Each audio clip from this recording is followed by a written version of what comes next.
This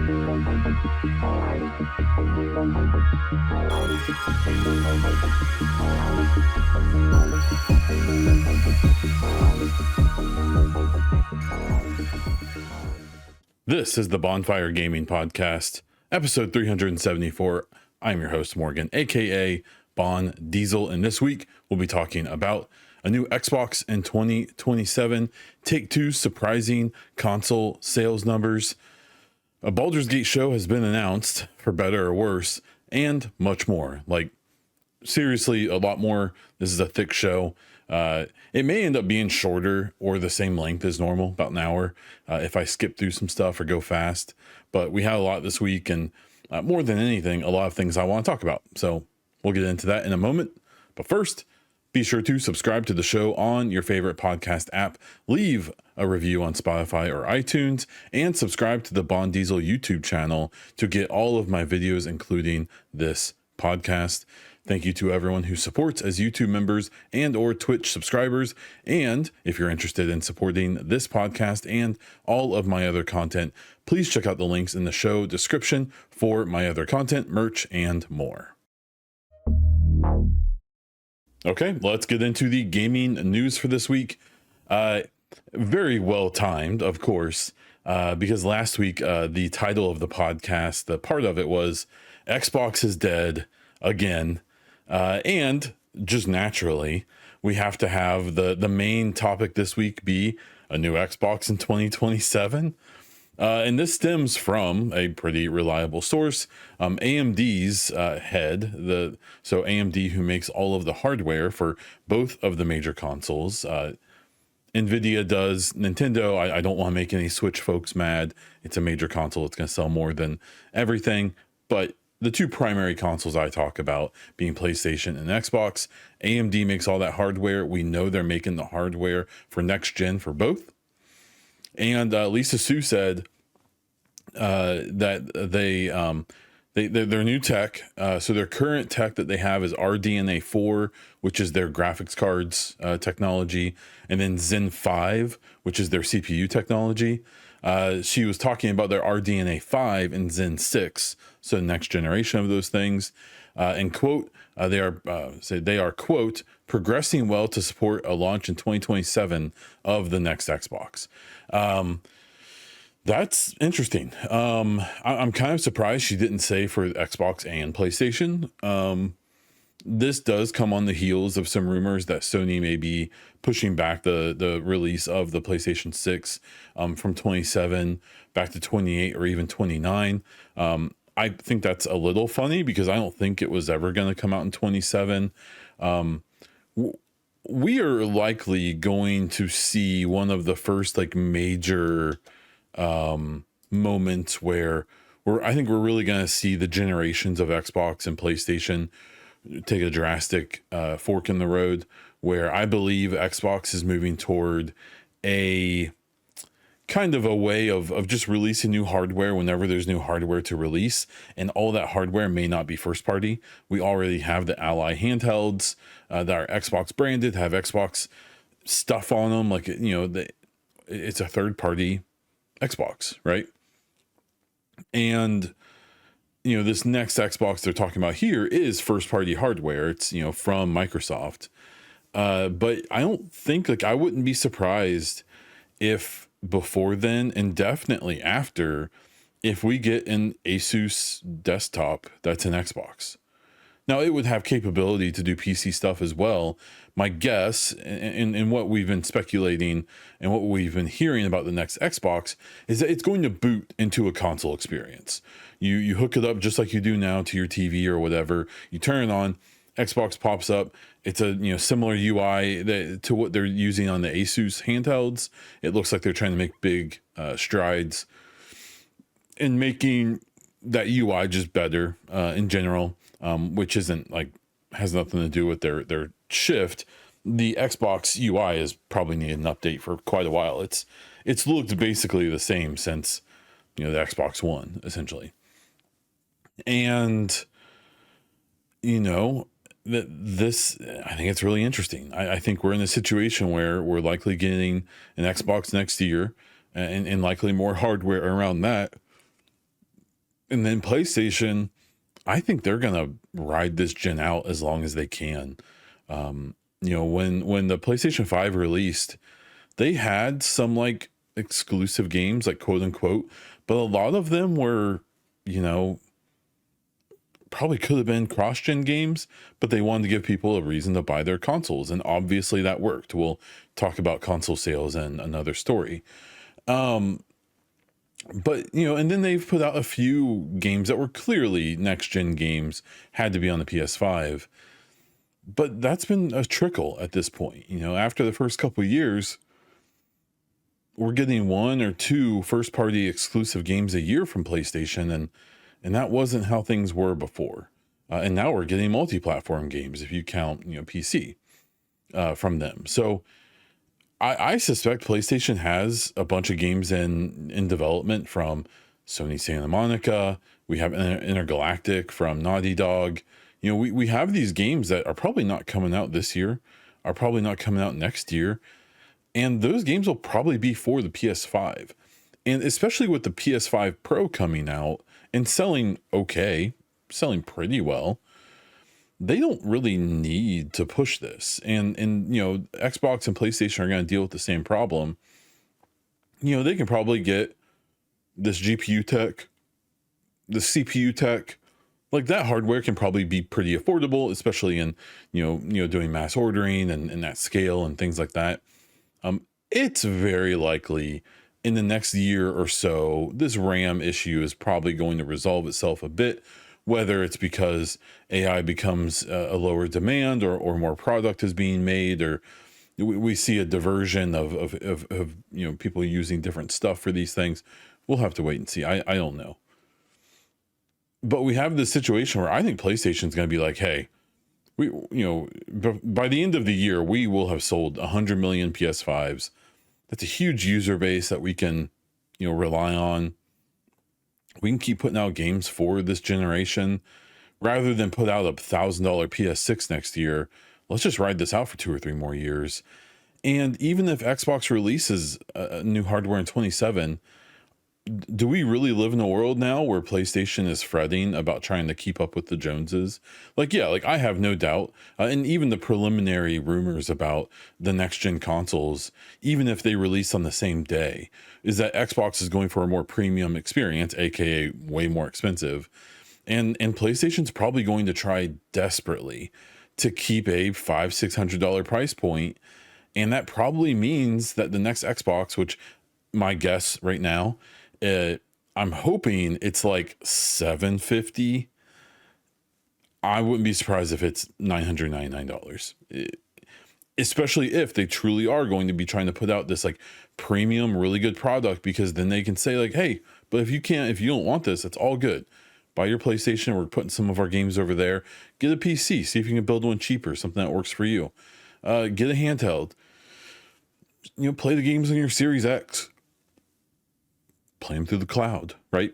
So, that's where all those options are probably going to come into play, I think.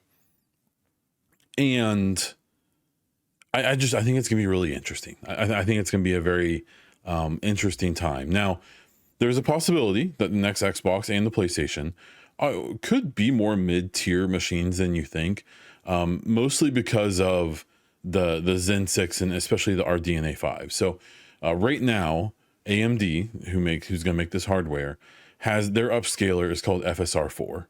And it's called FSR, and they're on their 4th version.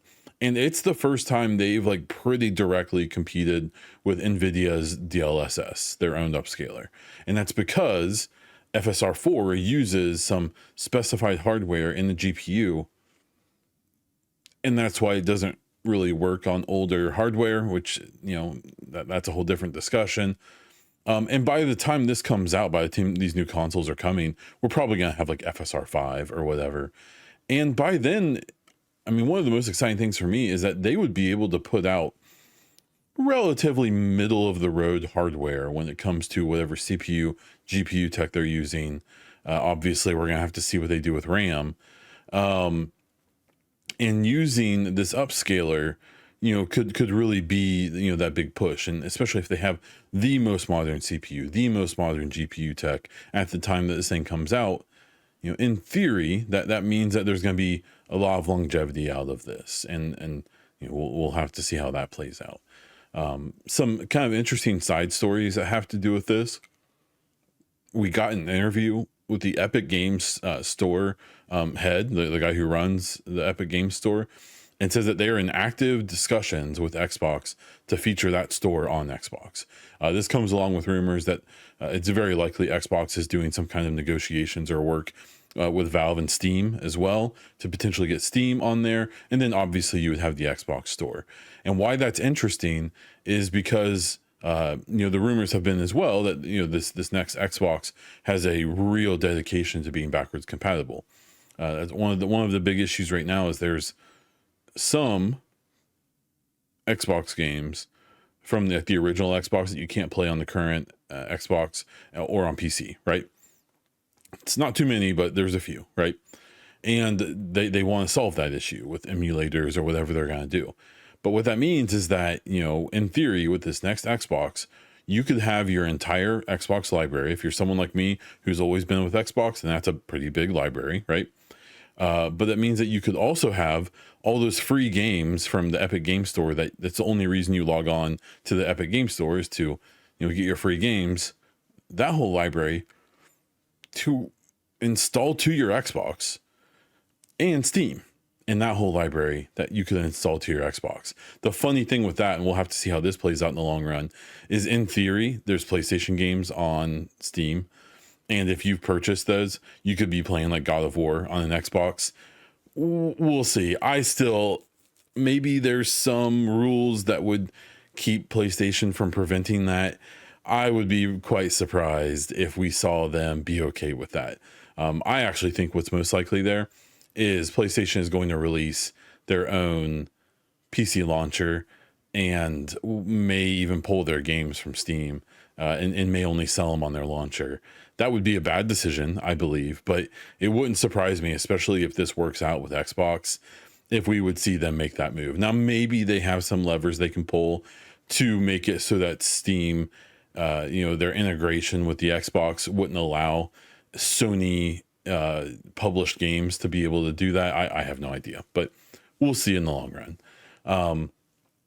And what this does is this kind of, so what's the lead up to this? Say we have a new Xbox in holiday 2027. 2026 is a big year for Xbox. It's their 25th anniversary. I imagine this next gen hardware will get announced this year. I assume at the end of the year at the Game Awards, or if they do their own like end of the year celebration. I don't know. We'll see what they do. But they have the Halo remake is coming out sooner than later. Gears of War E-Day is coming out. Fable is coming out this year. And they have a rumored new controller coming out.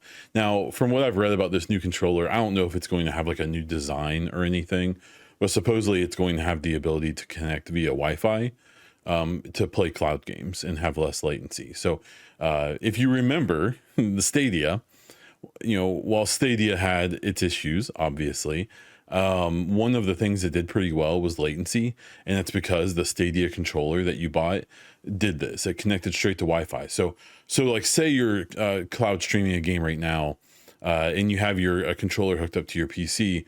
Well, your controller signal is going to your PC, which it always does, but then it has to go to the streaming platform, and then you get that feedback, and that's just, there's inherently a delay there. With these Wi-Fi connected controllers, it connects directly to Wi-Fi, so it's controller to internet straight to the streaming service, and then you see that represented on your screen. So from what I've seen, especially with Stadia, and that's relatively old tech by now, it was extremely effective. It did a really good job. So I think that's a cool thing. I would be quite surprised if they actually have like a new shape, a new design, or anything like that. It'll probably just have a unique aesthetic. So so big stuff for Xbox. It's so funny how, I mean, it really is week to week. We get the ups and the downs of this.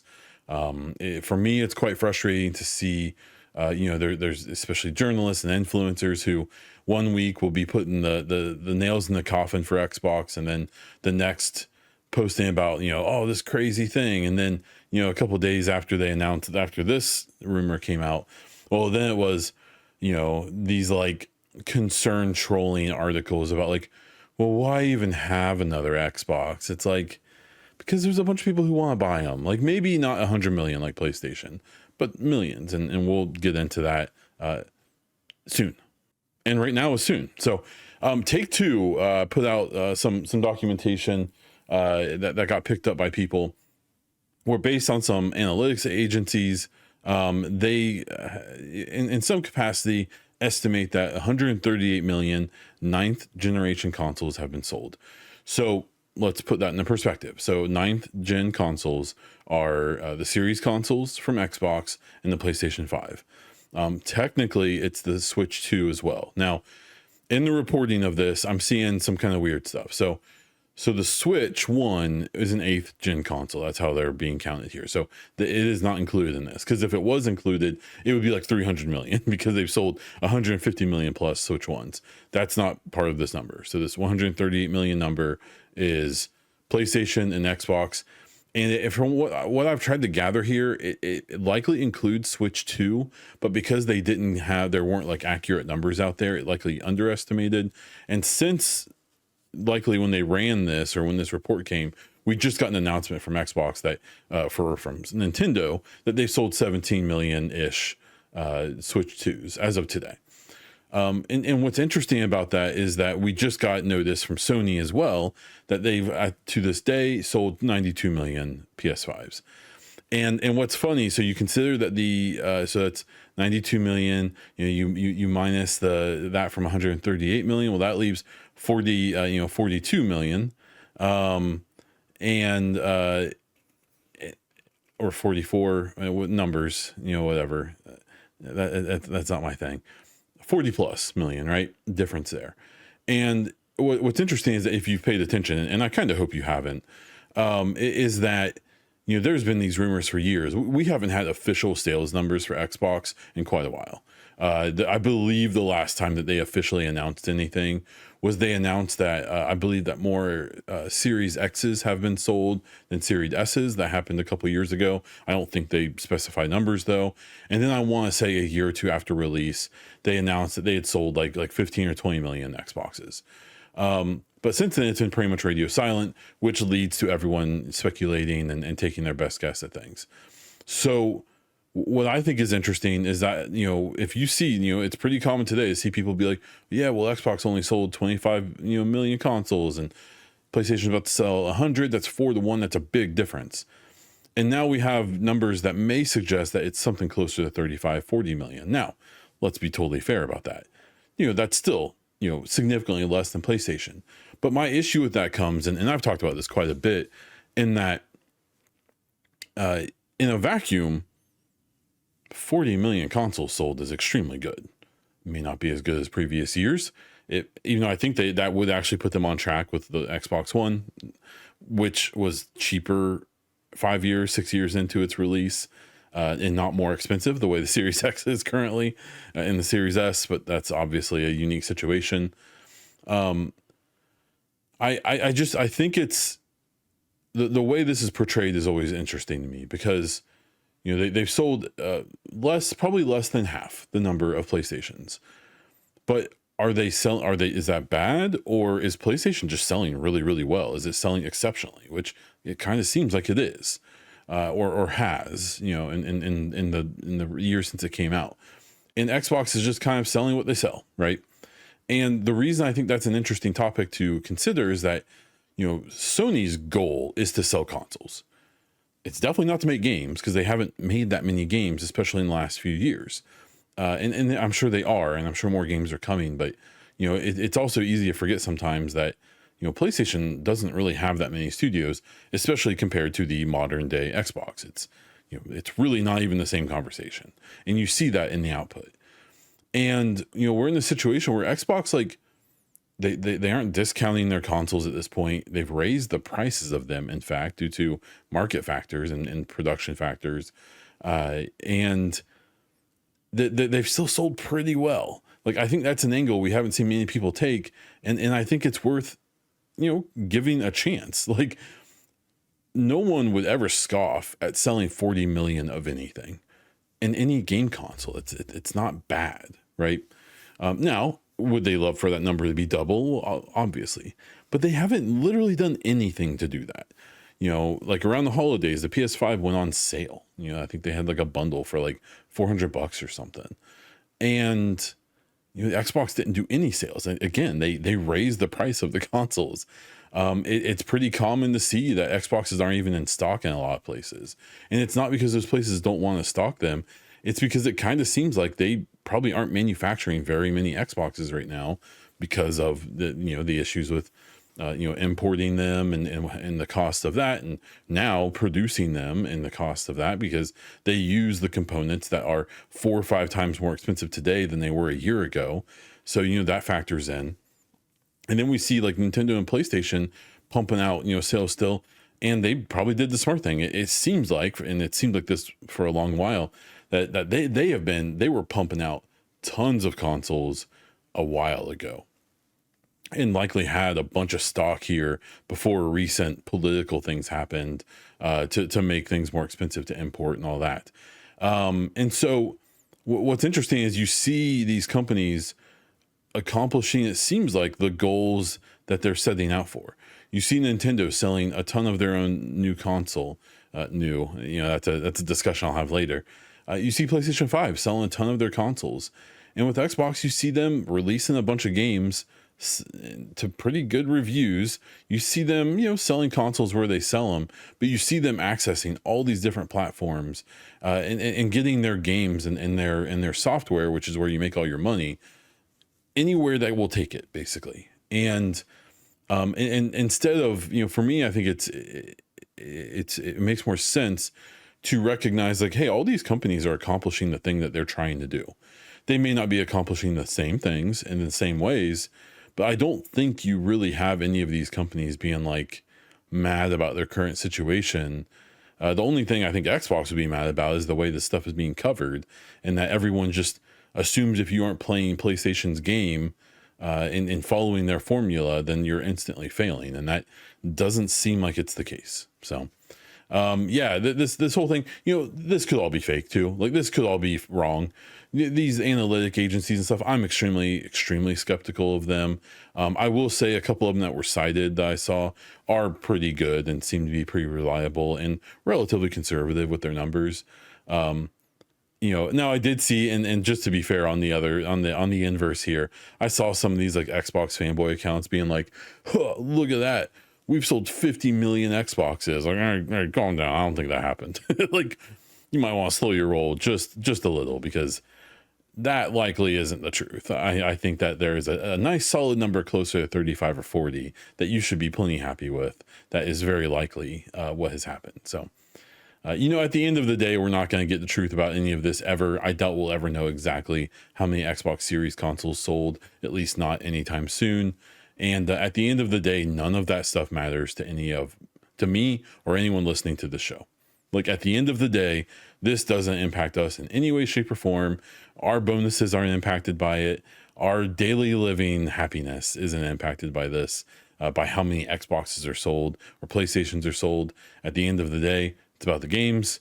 And I think if you're an Xbox fan, if you're in the ecosystem, it's hard to complain about games right now. But that's just me. Hitting some of the smaller stories for this week. Ashes of Creation, an MMO. Its studio has collapsed and canceled the game shortly after it was put on early access on Steam, and when it seemed like relatively healthy and like things were moving along well. And they've just bounced. They laid off all the devs. The board of the studio, who happens to be the husband and the guy and his wife, who own the company, have kind of like disappeared. And what was interesting about this and seemed especially gross about it is the game was in early access, so it was fully playable. A bunch of people were playing it. I've heard of this. So if I've heard of an MMO, it has to be somewhat popular, right? Like, it has to be doing okay, because that's not my thing. I don't seek information about that. And what seems a little fishy about this, lots of things do, but the main thing I noticed was that they released an early access on Steam, I think like a month ago. It hasn't been very long.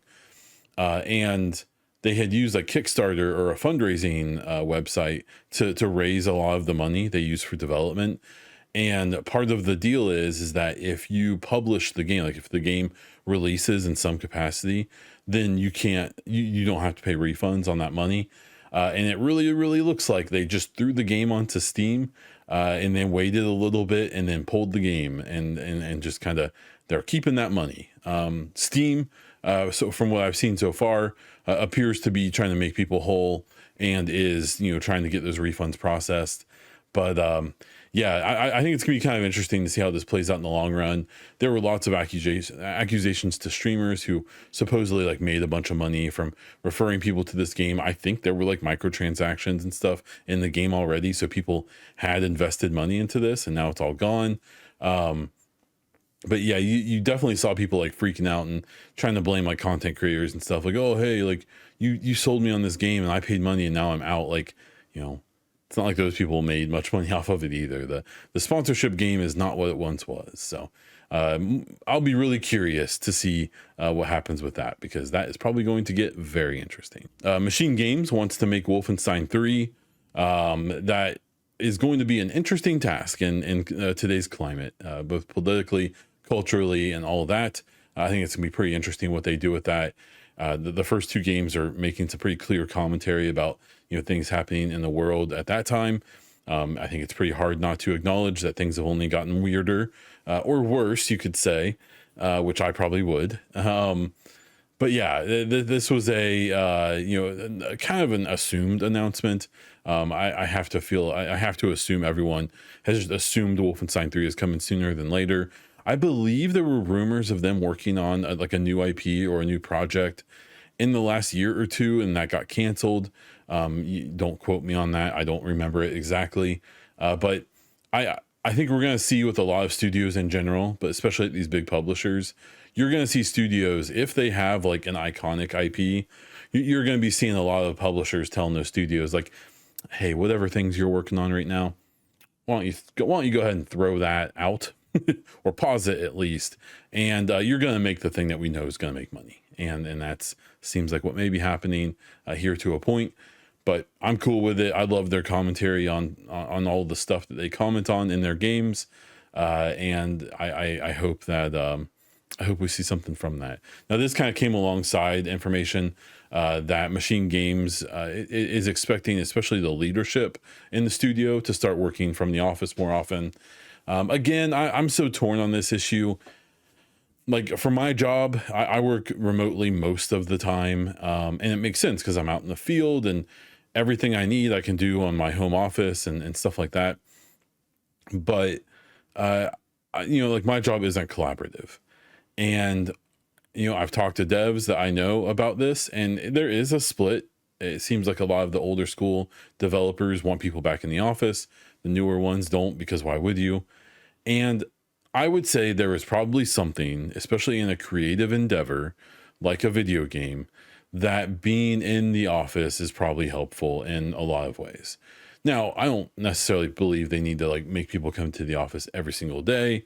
That's probably a bit much, but I don't think it's unreasonable for them to expect some kind of, at least some kind of contact at the office. Like my job, we're there a couple of days a week, and it's, like we're not there a ton, but when we need to do in-person meetings, and there are some things that just work better in person. I do a lot of training for my team and for my agency, and that could be done over Zoom. And during COVID it was bad. It was not good. It sucked. It was not very good training, and the people who I trained during that time, like, they figured it out eventually, but it was worse. It just was, at least in my experience. So I'm never gonna like support this, because especially if it means that developers are gonna have to move to a new city, get new houses, do all that, especially right now, that's a nightmare. The concept in general, I don't think that it's completely flawed, but I can appreciate if people would disagree. Baldur's Gate is getting a TV show. This was announced by Hasbro and Wizards of the Coast, and then a bunch of information came out about it afterwards, which is interesting. So Larian has confirmed that they are not involved in this at all. It's worth remembering that Baldur's Gate 3 did the writing. Like I'm sure they had to run things by Wizards of the Coast, the IP holder, to make sure things aligned and worked with the lore and all that crap. I suspect they probably knew the lore better than the people they were dealing with, but that's pure speculation. So they aren't involved, and there's definitely been mixed reactions from developers at Larian. To be fair, if they were working on Baldur's Gate 4, they probably would have been involved, but they decided not to continue working on the IP. They've decided to work on their own IP instead and make a new Divinity game, which is 100% going to be Baldur's Gate 4, just in a different package, but that's fine. And that wouldn't be that big of a deal, in my opinion, honestly. I assume Wizards of the Coast had something to do with that Dungeons and Dragons movie with Chris Pine a few years ago, the Thieves Guild or whatever it was called. And that movie is insanely good. It's ridiculously good. It is awesome. And like, I genuinely wish from the bottom of my heart there were more of them, and or that they were just making this, like the people involved with that were making this Baldur's Gate show, because they captured that world extremely well. I only know of Dungeons and Dragons because of Baldur's Gate 3, and watching that movie long after it came out made me feel like I was like, oh, I know this world. I don't know a lot of these specific characters or things that are happening necessarily in the movie. I have to learn that new, but I understood like the world they were in, and that was really cool. Some of the concerning things. So Larian's not involved. It's being the showrunner is going to be the same one as The Last of Us season 1 and 2 and 3. I've seen a lot of people be mad about that. Look, like there's definitely some choices made in The Last of Us. I actually talked about that last week, which I'm like a little iffy on. As someone who likes The Last of Us, as an observer, as a third party, I hate a lot of the hate that someone like Bella Ramsey has received playing this Ellie and playing this iconic character and kind of putting her own spin on it, and the TV show letting her do that, and her, I don't think people have to look photorealistic to the characters they're playing when you're adopting a video game.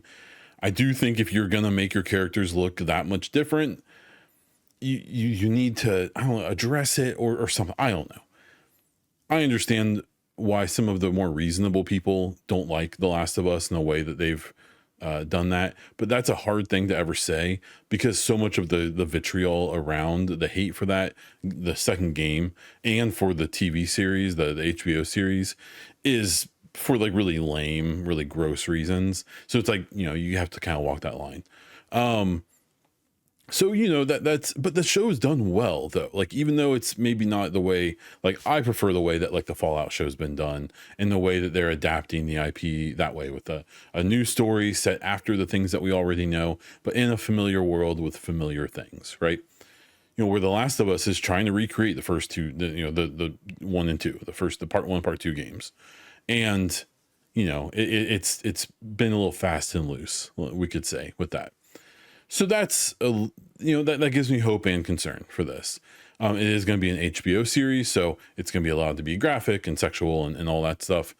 I think my biggest concern with it, and the thing that really made me like tilt my head the most when I was reading about it, is that it's going to take place immediately after the events of Baldur's Gate 3. And it's going to include new characters, obviously, but it's also going to include characters from Baldur's Gate 3. And man, that's bold. Like that is insane. Like that's so crazy. That's such an insane thing to do. To like if it was going to take place, this kind of goes maybe to the Mass Effect argument for what they should do with the next game to a point. But like the problem is, in my opinion, is that Baldur's Gate 3 is a game with many different endings and many different sub endings, right? Like you can make so many choices when it comes to romances and companions and who you kill or don't, and how you do things and how things work out.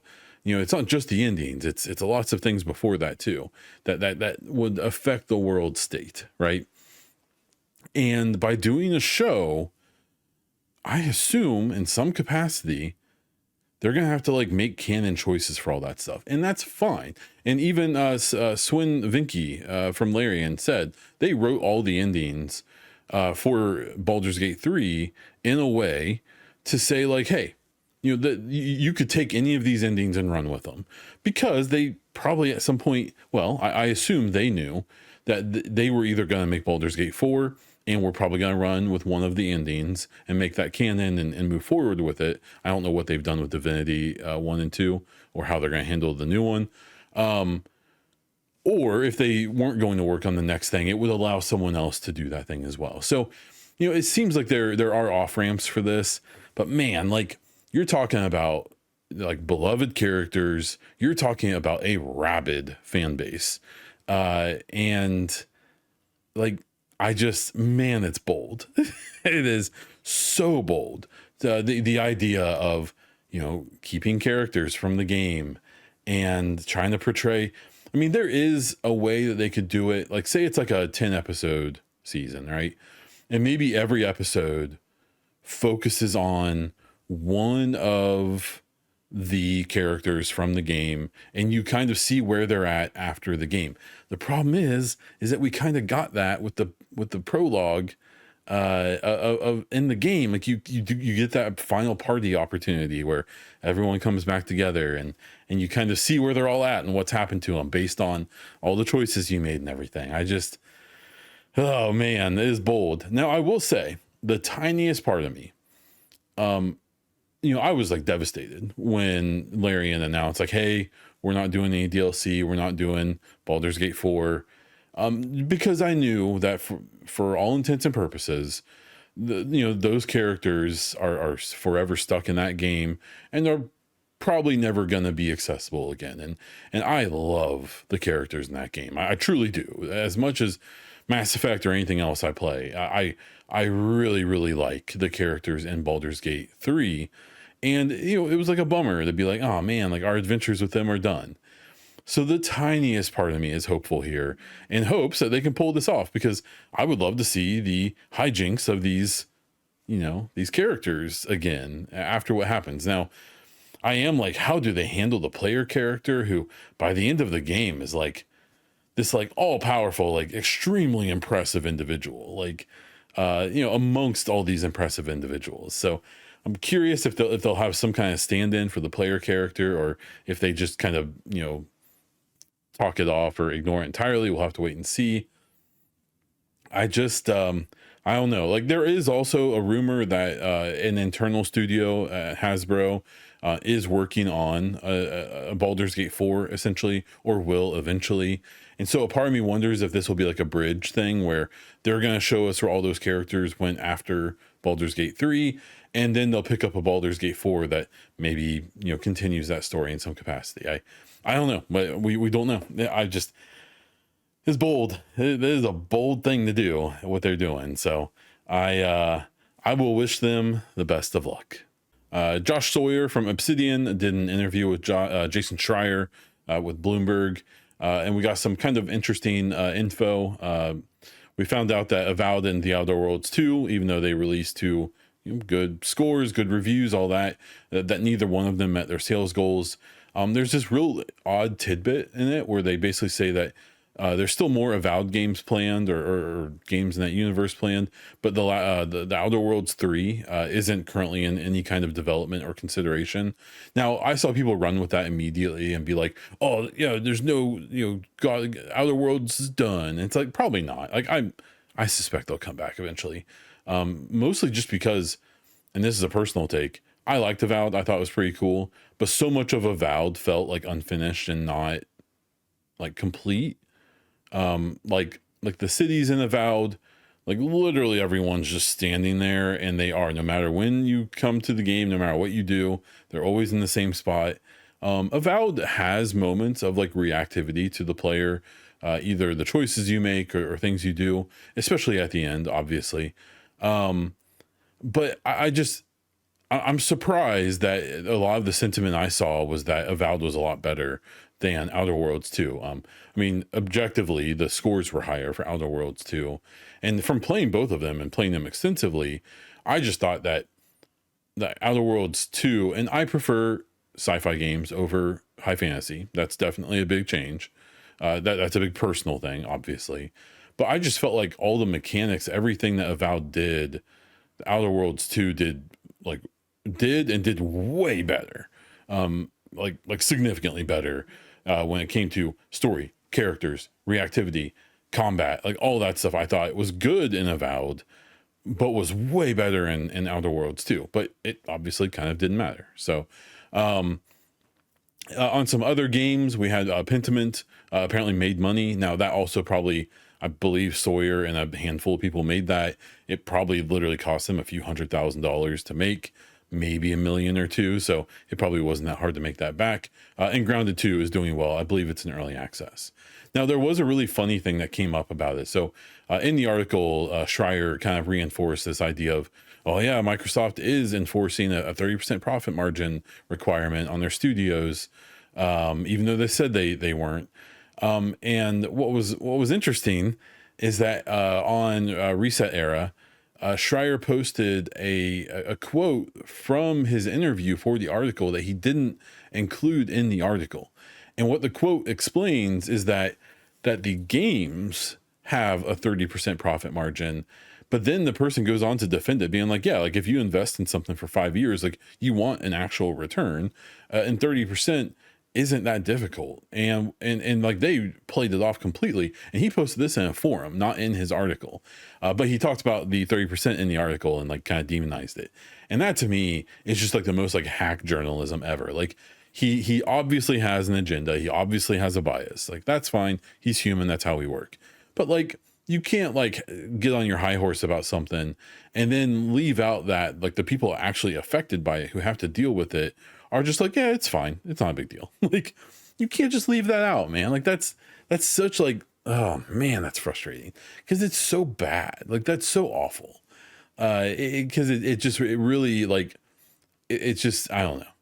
I think it really pushes some agendas by doing that. And so I kind of dove into that a little bit. Now that profit margin thing is tough with Xbox, especially because of Game Pass.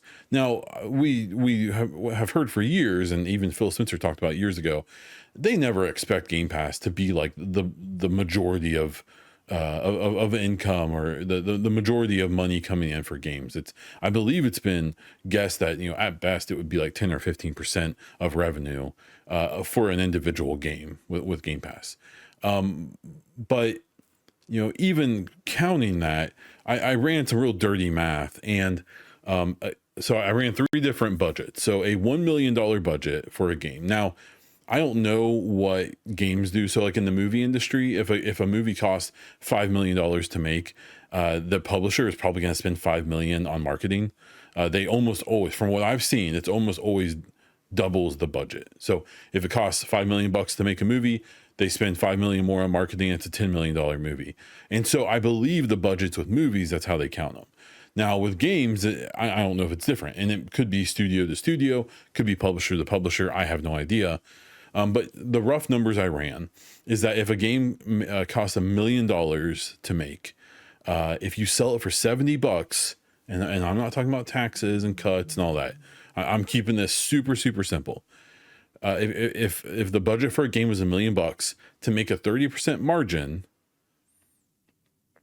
you need to, let's see, did I do this right? It's like 14,000 copies, I think. Oh, no. So 14,000 copies to break even, and then it would be a few thousand more to make that 30% margin. Like that's not much, right? There's tons of indie games that we know of that definitely cost less than $1 million to make and market, and sold way more than 14,000 copies, right?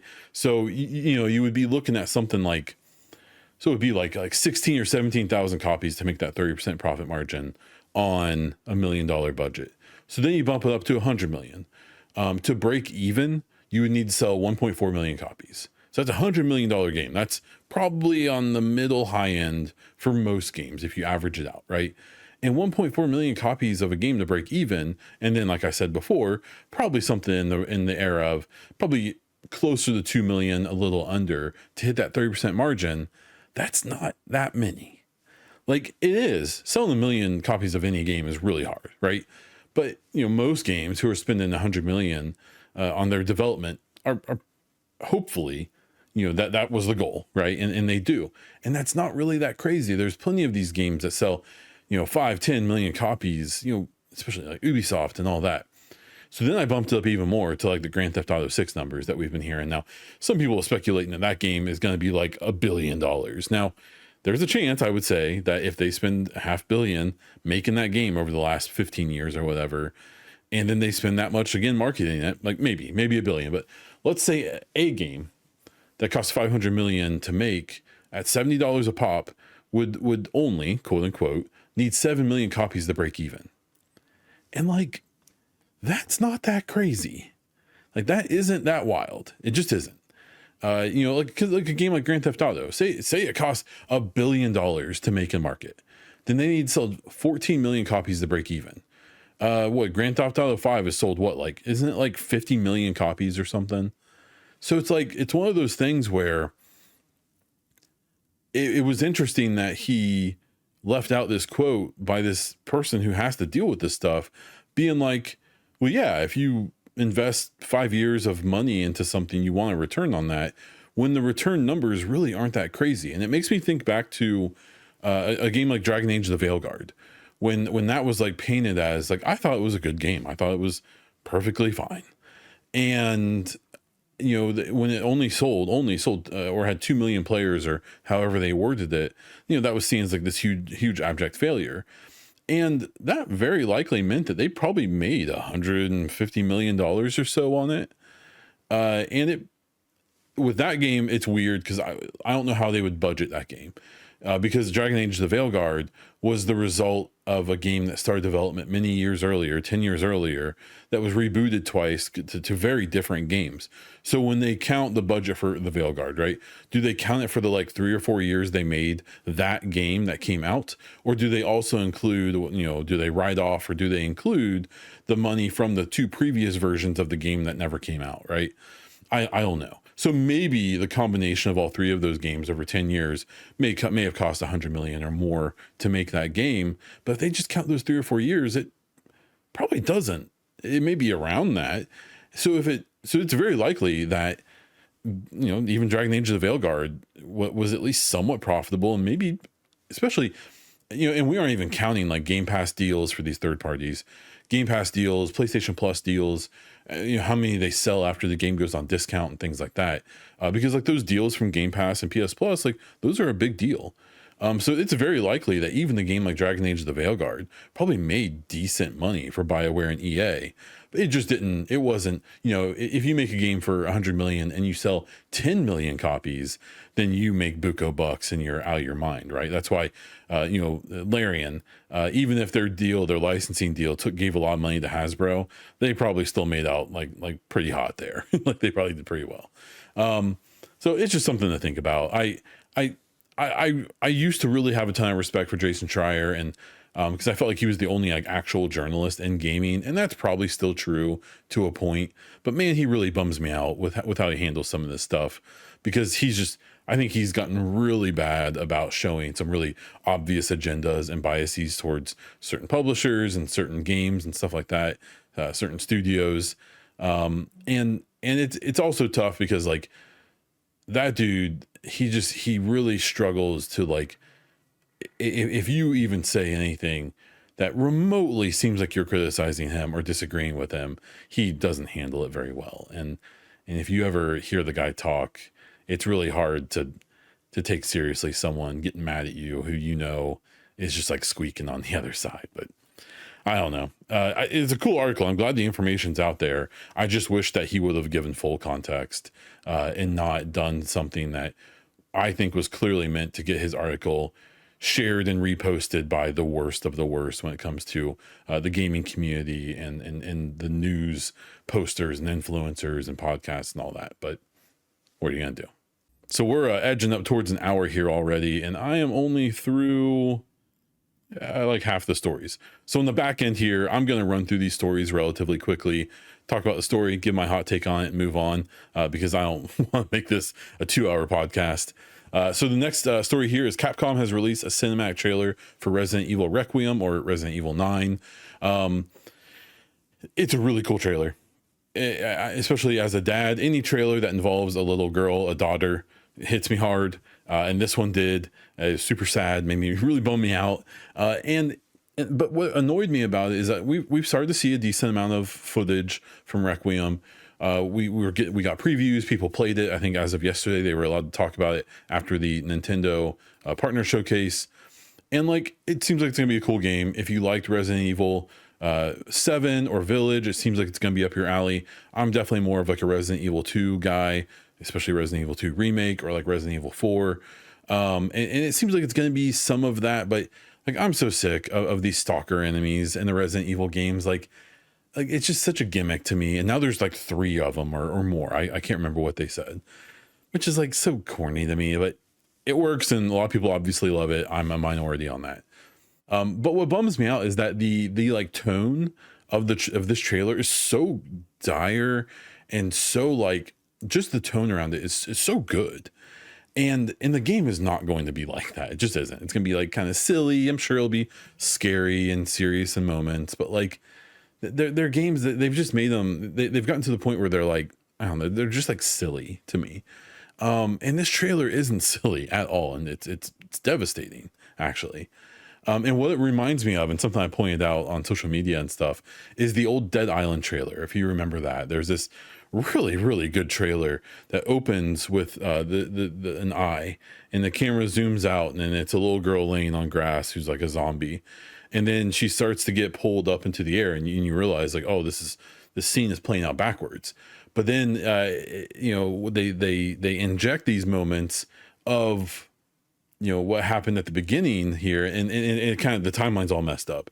So what you essentially see is that this family showed up on an island for vacation, and then a zombie outbreak happened on the island, and the family was running to their hotel room, and their little girl fell. Like, she gets bit by a zombie. The dad comes out with an axe and chops up these zombies and saves his daughter. He thinks. They pull her back into the room. The zombies are trying to break into the room. The dad's trying to fight them off. Meanwhile, the little girl got bitten by one of the zombies, and she's turning into one. And she jumps on the dad and attacks him, and he throws her through a window, and she falls out onto the grass, which starts out the trailer. And that kind of plays out backwards and has little moments. And meanwhile, this trailer is backed with just this really simple piano and string song, but it's so good.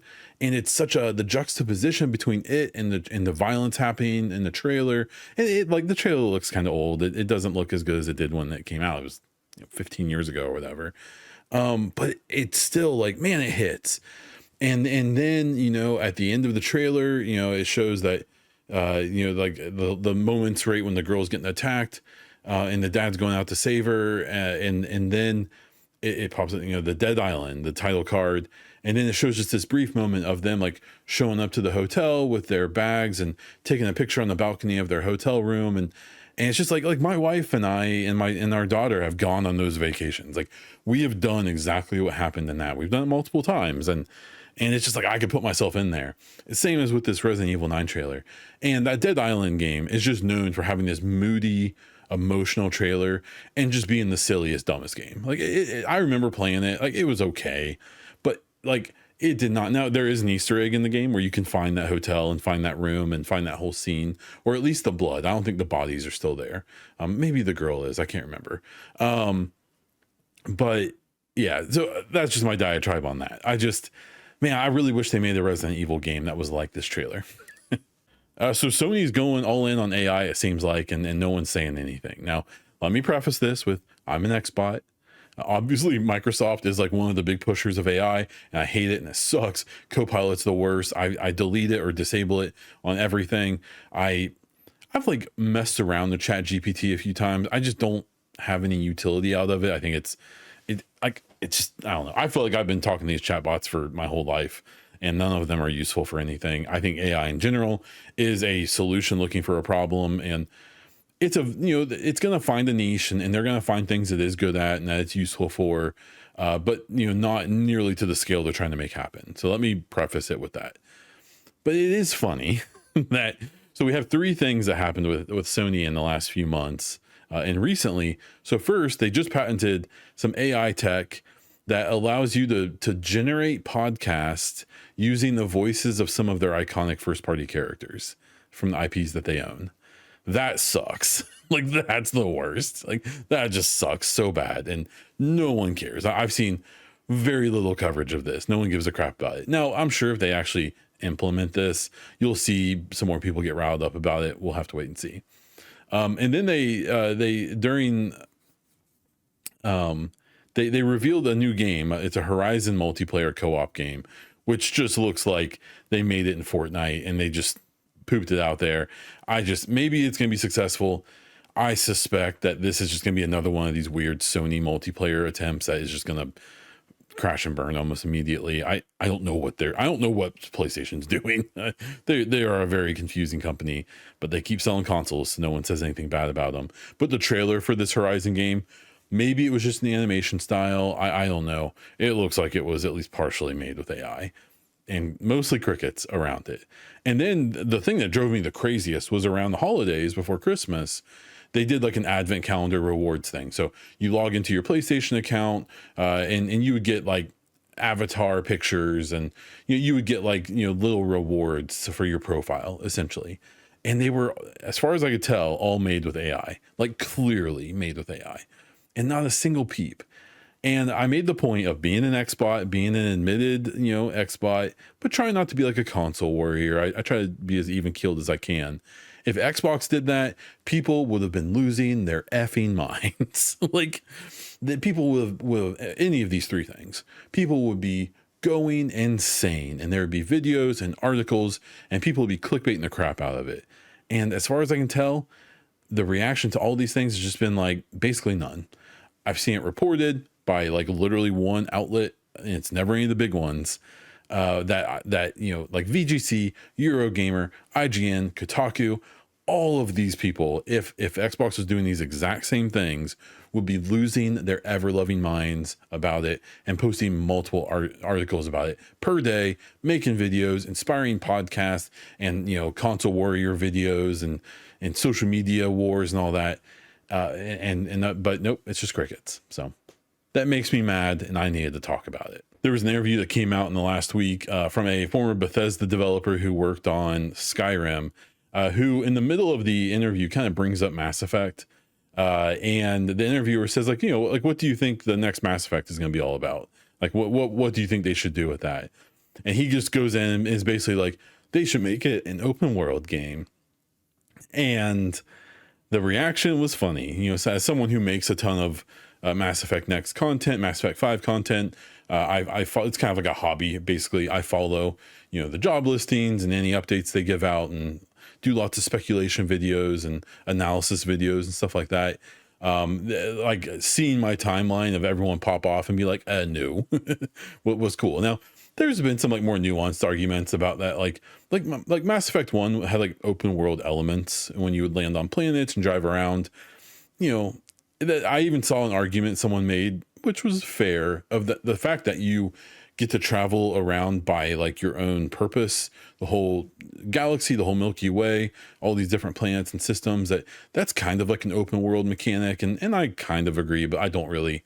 I think the Mass Effect trilogy especially is very much you spend time in hubs, you get missions, and then you go to those pretty linear mission areas and do that. Maybe you make some choices, maybe you don't have to do all the things it presents you, but for the most part, it's a hub and mission style game.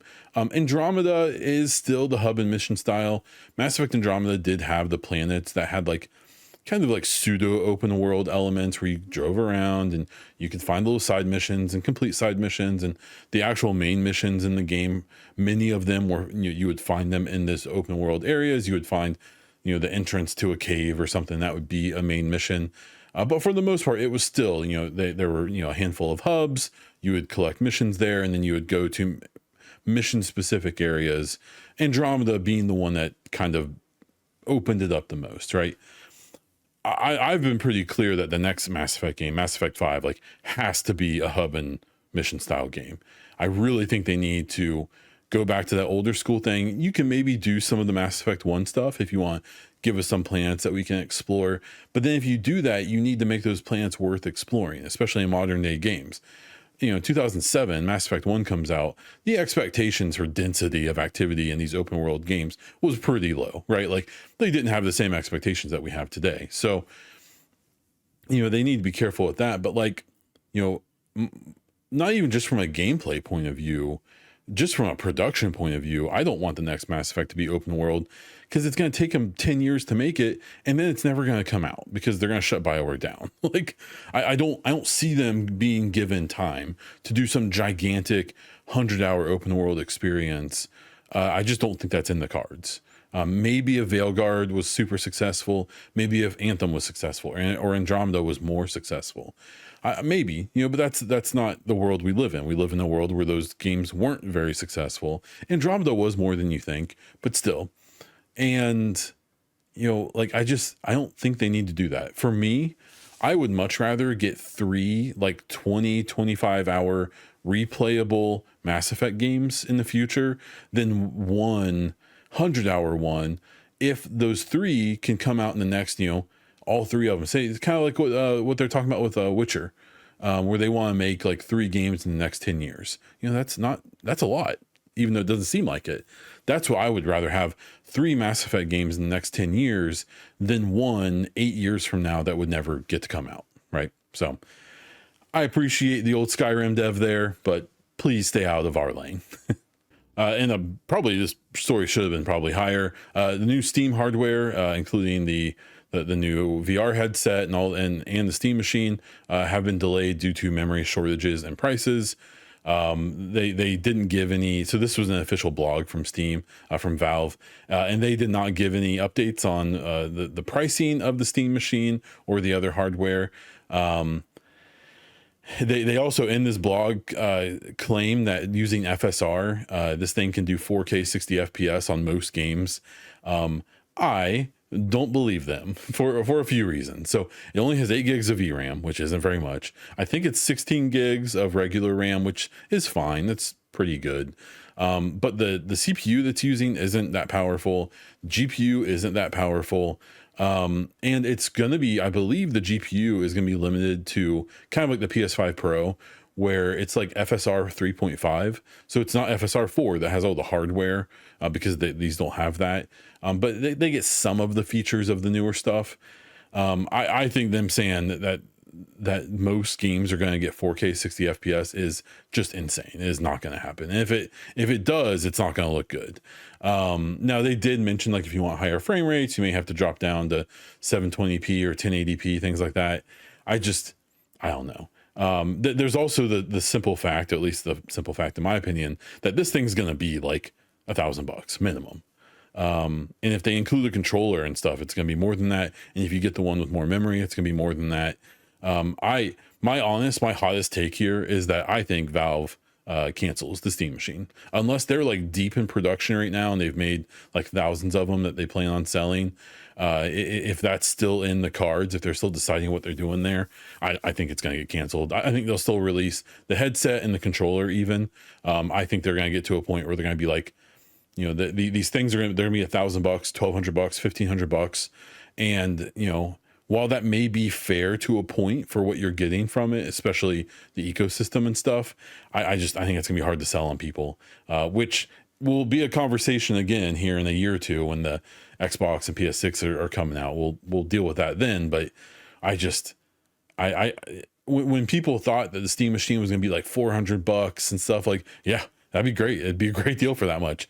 I think the RAM in it is going to cost that much. And they're not going to take a hit on that. That's for sure. And all the other hardware in it. So I think the Steam machine has not very great days coming ahead of it. Blizzard has announced big changes to Overwatch. So they released Overwatch 2, but they didn't release the single player stuff because that got canceled. And then they delisted Overwatch 1, I believe, and which forced everyone to 2, and they made a bunch of decisions people didn't like. So they're changing Overwatch 2 to just call it Overwatch, and they're adding 10 new heroes to it. And so I'm gonna be straight up, I'm not super informed on this. I'm aware of Overwatch. I'm aware of like Marvel Rivals and stuff like that. I've tried playing these games. They just aren't really my thing. I appreciate what they are, not my thing. I just thought this was funny that to a point, I give them and I give the devs and the publisher and the studio credit to be like, man, people hate this. Let's just do what we should have done from the start. Was because it was essentially just a big update to Overwatch that they tried to sell as a sequel, and that may have worked if the single player came with it, but they canceled that because it was going to take too many resources. And at that point, they should have just been like, okay, fine, we're just updating Overwatch. Our bad, which is essentially what they're doing now. So I'll give them an F on performance, on decision making. I'll give them an A on being willing to admit they were wrong and making the choices that will help alleviate that. The very ambitious Crimson Desert game is not talking about console performance info. They in some interviews they've said that it isn't finalized yet. Mind you, this game is 1 month from release. If you don't know what I'm talking about, look up Crimson Desert and find the trailers for this game. This game, it's essentially portraying itself and selling itself as the everything game. At first it presents as like a high fantasy kind of Elder Scrolls. Well, actually Elder Scroll, sure, or Elden Ring kind of game. And then it gets to the point. So you see like a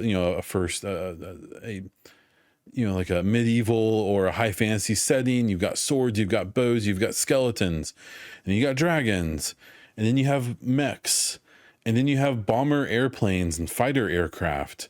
And then you have a gigantic world that has every bit of leaf and every grass and every cape and every strand of hair all moves in the wind and is affected by everything around it. And it's the everything game. Like literally, if you check out the trailers for this thing, they're claiming it can do everything essentially, and it won't. Like that's just not how games work. And now I am aware there is an MMO made by the same developer that is like really cool. I believe it runs terribly in general, and it doesn't do like all the things necessarily this one does. And this originally started as an MMO, and then they converted it into a single player only game. And that was probably because they were trying to do all this crazy stuff, and it clearly was never going to work on a multiplayer game. I don't know. I think this is going to be a very interesting release. I think on PC, if you have a big beefy boy, it's going to be able to run this thing okay, and it's going to do most of the cool stuff it says. But I'm willing to bet it's going to feel like kind of soulless. That it's like, it's going to be what's the saying? Like the master of none saying, where it does a bunch of things and it does them okay, but it doesn't do any of them really well. Like there's no way this game has a story. It's giving me such like Dragon's Dogma 2 vibes of like, whoa, this is really cool, and then you play it for an hour and you're like, oh, this is a completely shallow mess of a game. So we'll have to see. Now on console, I believe, so supposedly it's going to have an uncapped frame rate on console. I think that it is going to run at like 480p, and it's going to upscale it to like 1080p, and it's going to be like 25 FPS. Even the PS5 Pro, like supposedly there's some people have been showing like, oh no, look, the PS5 Pro, there's footage of it. It's all cinematics. It's not gameplay. And now if they're real-time cinematics, then that is, if it really runs that well, the real-time cinematics can be pretty demanding and can indicate in some capacity how well a game is running on that hardware. But it's not the same as, some of the stuff that they're portraying here. It's just like, I'd be surprised if some like $10,000 rig can handle some of the stuff they were showing. So look, maybe they're magic. Maybe they found a way to, make this game so efficient, make the engine so efficient, everything so efficient that it works.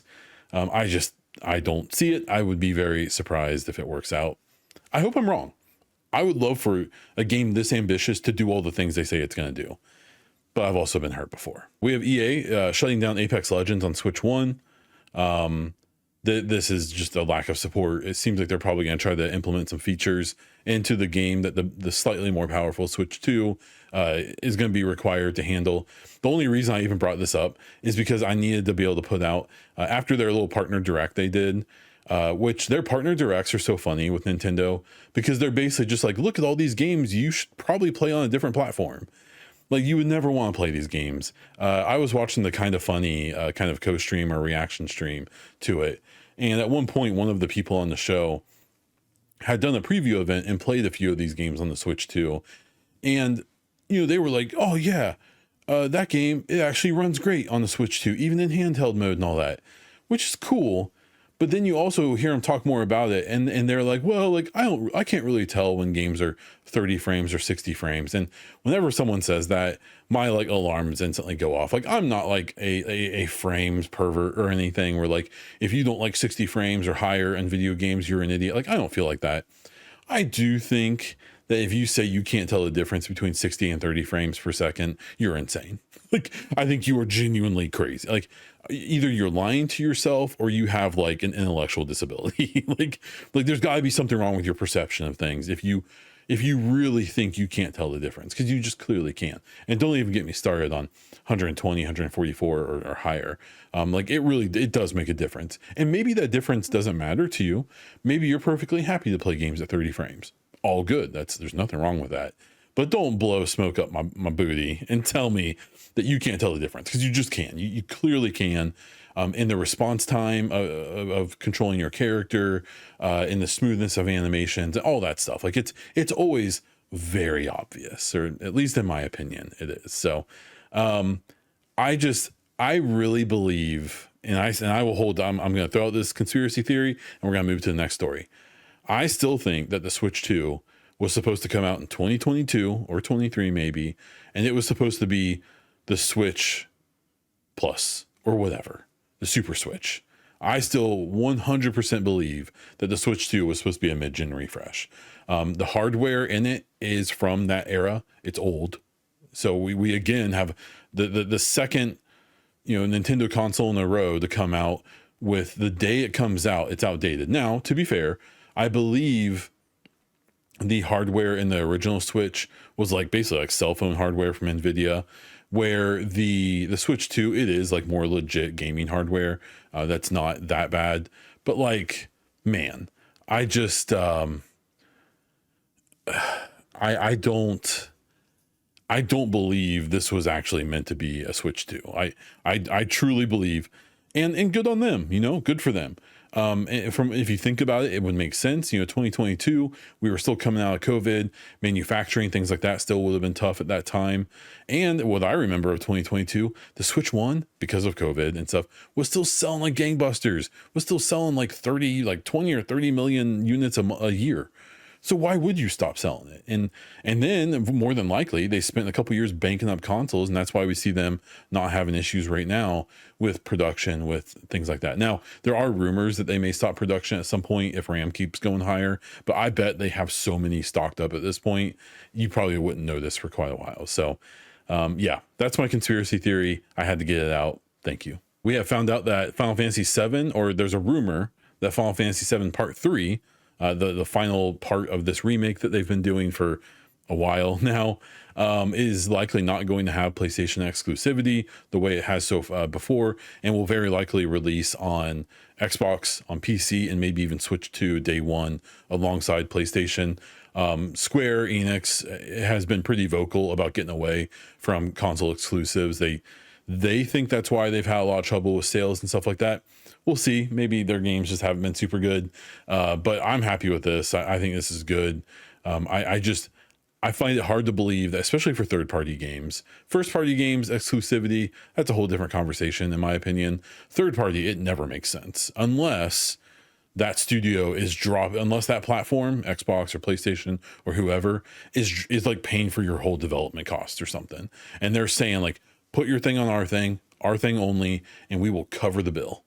And then we'll go from there with the share of the revenue. I don't know. I don't think it makes any sense for third parties at this point, and I'm glad that this is happening.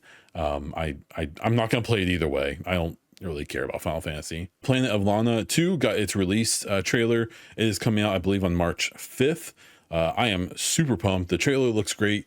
Planet of Lana, to this day, the original one, the puzzle's a little simple. Not the deepest game on earth. A fairly quick play. But one of the most beautiful games I've ever experienced, like visually. Like, there's some scenes in that game that are the most beautiful things I've ever seen. They also do the story. The characters don't speak like an understandable language. They just kind of make noises and stuff. But the story that you learn through the game, especially at the end, is really intriguing. And I'm super curious to how that's going to move to the next game, to 2. And I assume it's going to expand on that story we learned a little bit about what happened on this planet. I don't want to spoil things, 'cause I think you should play it. But what looks good is it looks like it's going to be mechanically significantly deeper and more varied, which is really good. I think that was one of the biggest knocks I saw on it when the first one came out, of people being like, this is a lovely game, it's just a bit simple. I suspect the next one won't be. And it'd be really, really cool if they could really enter themselves as like, hey, look at us. We're making this really cool side scrolling, really. And man, I really, really hope the visuals already still look beautiful. And I'm sure they'll have those really cool pop moments. But the music, man, the music in the first game, especially in the big moments, was just, man, it was good. It was so good. So I'm hoping we have some of those moments again. And I'm super pumped for Planet of Lana 2. And then finally, we have the final story here. Fallout Season 2, the finale has gone. We have the whole series. I won't do any spoiler talk here. Maybe I'll do a different video if I feel so inclined. I loved it, man. The Season 2 was so good. It had, especially that final episode, had some real pop moments and some like callback moments that were just really, really, really, really good. It was awesome. I thought the first season was excellent. I thought it set up the second season really well. Some people didn't like how much they bounced around with the different stories. That's fine with me. I think of them as side quests. Walton Goggins as the ghoul does stand out the most, I think. The Lucy character, the main protagonist, she's so good. She's like one of my favorite actresses now. I'll have to check out other stuff that she's been in. But yeah, this show was great, man. I'm so excited. And where it leaves off, and knowing that they're already going to start filming, I think here in the next couple months on the 3rd season, I'm just so pumped to see where they take it and the elements that they dive into. And then one day, like 10 years from now, I suspect it's going to, they're hinting to us where the next game is going, and that could be super cool. And the factions that will be taking more influence in the next game, I think that they've been hinting to us for a while, is just like, oh, it's so good. I'm so excited. So if you haven't watched the Fallout TV show on Amazon Prime, I believe the first season is free right now. You can just go watch it. And then season 2 is up. It's all out now. So if you want to binge it, you should. It's so good. For some content updates, the only thing I really have now is that my other podcast, the Mass Effect Hypecast, a podcast where I talk about the next Mass Effect game, what's going on with EA and BioWare, and any stories that have come up in the last couple months. It's a pretty good long show this week. I think this episode's like an hour long. I covered a bunch of stuff. The big one being some hiring that they're doing and what I think that means. So go check out the Mass Effect Hypecast. It's on all the podcast platforms. It should be on everything. If there's ever a platform that you use that my shows aren't on, please tell me, because I can manually add them if there's any I'm missing. I believe I'm on all the big ones as far as I can tell. But if there's anything I'm missing, please let me know. You can also watch it on YouTube if you want. There is a video version and all the ways that you can follow and subscribe to that. I also have social media accounts for that podcast almost everywhere. Instagram, Twitter, Threads, Blue Sky. Look up Mass Effect Hypecast on all those and you'll find me. Finally, if you have any questions or feedback, hit me up on social media at Bondiesel or at The Baunfire. Join my Discord via the Linktree link in the episode description, or comment on Spotify or YouTube. I read them all. I respond to most. That is all I have for this episode of the Baunfire Gaming Podcast. So until next time.